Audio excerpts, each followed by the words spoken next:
Banjir yang melanda Jakarta dan sekitarnya membuat jalan macet, dan untuk mengetahui kondisinya sudah bersama kami koresponden CNN Indonesia Ruli Kurniawan yang saat ini berada di kawasan Sumarekon, Bekasi. Selamat pagi Ruli. Ruli, bagaimana dampak akibat banjir di Bekasi? Kami mendapatkan informasi kawasan Sumarekon sekitarnya terjadi kemacetan panjang.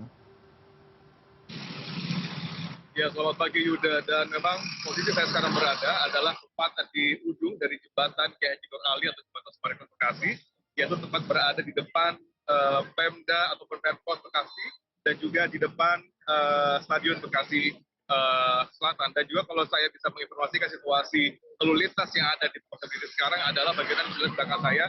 Ini adalah gambaran bagaimana padatnya situasi di jalan protokol ataupun jalan utama Kota Bekasi, di mana ini jalan Ahmad Yani, dan memang di jalan ini sendiri ini ada kemacetan panjang sudah terjadi di jembatan Kiai Haji Nur Ali atau Sumarekon ini sekitar sudah 3 kilometer ke belakang, tepatnya buntutnya itu berada dari Mall Sumarekon Bekasi hingga di ujung jalan Ahmad Yani ataupun di Mall Grand Metropolitan. Dan kalau saya bisa menginformasikan bahwa sejak pukul 8 pagi tadi sudah banyak kendaraan roda 4 atau roda 2 yang sudah mematikan mesinnya karena memang situasi jalan yang tidak bisa bergerak sama sekali akibat jalan Ahmad Yani yang terputus adanya genangan air hingga mencapai 40 cm. Dan hingga saat ini saya bisa menginformasikan kepada Anda bahwa situasi di sini banyak kendaraan roda 2 yang sudah mulai nekat melintasi pembatas jalan agar bisa melanjutkan perjalanan dengan mengambil jalur dari arah yang berlawanan. Dan hingga saat ini memang situasi di sekitar Jalan Ahmad Yani masih terus dipenuhi oleh kendaraan roda 4 dan juga roda 2.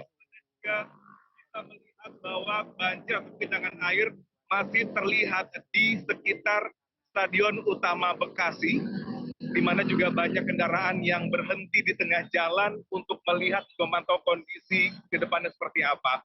Dan di depan saya juga Anda bisa melihat bagaimana kendaraan roda 2 yang berada di jalur ala berlawanan ataupun dari jalan Kiai Haji Nur Ali yang akan melintasi menuju jembatan Sumarekon ini juga masih terhenti, belum bisa bergerak sama sekali, dan masih banyak juga kendaraan roda 2 yang nekat untuk melintasi pembatas jalan di Jalan Ahmad Yani ini sendiri.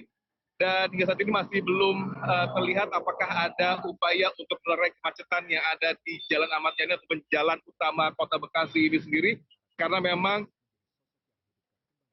intensitas ataupun kendaraan yang masih datang cukup banyak sekali, dan memang sudah banyak yang mulai balik arah ataupun mutar arah.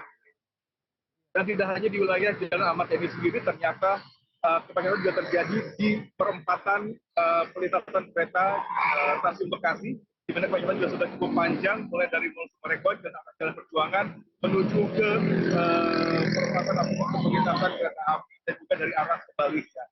Demikian Yuda. Ya, Ruli, tadi Anda katakan sepertinya belum ada petugas kepolisian yang membantu untuk mengurai kemacetan. Lalu bagaimana warga sekitar secara mandiri mengatasi ini? Karena saya tadi lihat ada yang melawan arus, ada yang sudah mulai melintasi separator. Seperti apa kondisinya? Ya, saya tidak bisa dengar suara Anda dengan jelas, namun saya bisa menginformasikan bahwa saat ini saya bisa mengatakan wilayah Kota Bekasi terkepung oleh banjir dari malam hingga pagi hari ini. Ada beberapa titik genangan air yang cukup tinggi berdasarkan data dari BPBD hingga pukul 8 pagi tadi. Yaitu berarti di pemukiman ataupun kompleks Grand Galaxy City atau pondok ataupun Taman Galaxy, kemudian juga di wilayah Kemang, kemudian di Kemang Uti, dan juga wilayah dari Jati Bening, kompleks Lumba, dan juga dari beberapa wilayah selewati dari wilayah Bekasi Utara dan juga Bekasi Selatan juga terpantau masih mengalami genangan air cukup tinggi sekitar 30 hingga 40 cm. Dan imbas dari genangan air cukup tinggi ini membuat kemacetan yang cukup parah di tiap ruas jalan yang ada di wilayah Kota Bekasi.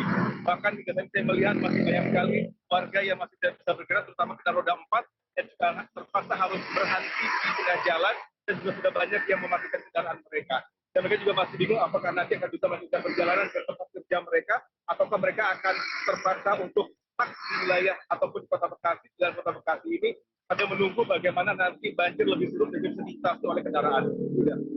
Ruli, terima kasih untuk laporan Anda terkait dengan kemacetan di kawasan Sumarekon, Bekasi. Selamat bertugas kembali.